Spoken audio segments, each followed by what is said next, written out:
रामे खोइ त? अरे यो केटालाई खाना खाने बेलामा जहिले खोज्नु पर्ने हुन्छ। कति दुःख दिन जानेको होला। रामे, ए रामे! हजुर, छिटो आइज खाना खान। फेरि ढिडो। 12 महिना भात खान त खप्परमा लिएर आउनु पर्छ। चुप लाग बस। जहिले पनि खाने बेलामा कचकच।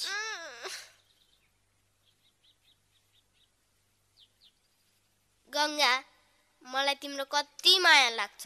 मलाई पनि तिम्रो माया लाग्छ नि त। साच्चै? साच्ची? साच्ची साच्ची?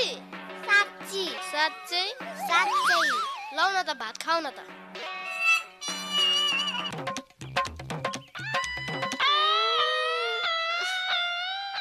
सबै ढिलो ढिलो मलाई हालेर मेरो भात चाहिँ सबै उले खाए।